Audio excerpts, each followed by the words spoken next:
بسم الله الرحمن الرحيم.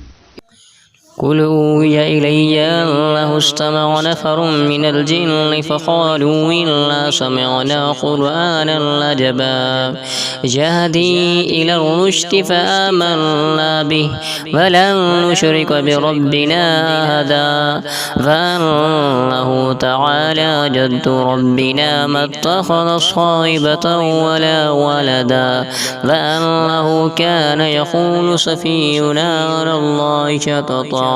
فأنا ظننا أن لا تقول الإنس والجن على الله كذبا فأنه كان رجال من الإنس يعوذون برجال من الجن فزادوهم رهقا وأنهم ظنوا كما ظننتم أن لن يبعث الله أحدا وأنا لمسنا السماء فوجدناها مليت حرسا شديدا وشهبا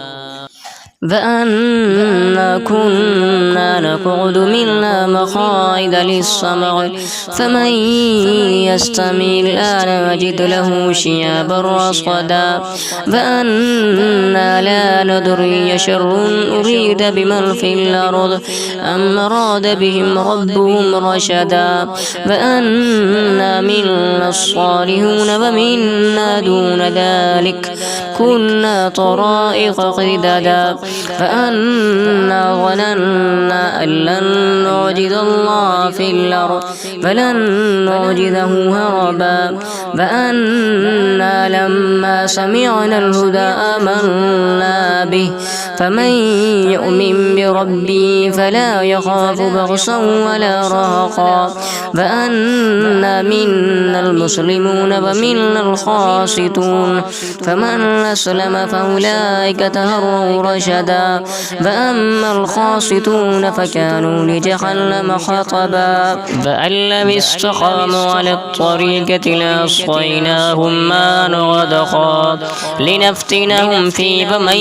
يعرض عن ذكر ربه يسلكه عذابا صعدا فأن المساجد لله فلا تدعوا مع الله أحدا فأنه لما كان عبد الله يدعو كانوا يقولون عليه لبدا قل إنما أدعو ربي ولا أشرك به أحدا قل إني لا أملك لكم ضرا ولا رشدا قل إني لن يجيرني من الله أحد فلن نجد من دونه ملتهدا إلا بلاغا من الله ورسالاته فمن يعص الله ورسوله فإن له نار جهنم خالدين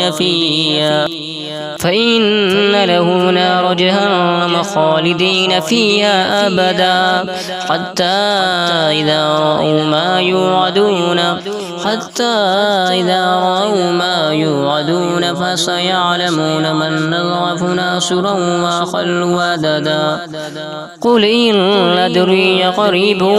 ما توعدون أم يجعل له ربي أمدا عالم الغيب فلا يظهر على غيبه أحدا إلا من ارتضى من رسول فإنه يسلك من بين يديه ومن خلفه رصدا ليعلم أن قد أبلغوا رسالات ربهم فأحاط بما لديهم وأحصى كل شيء عددا.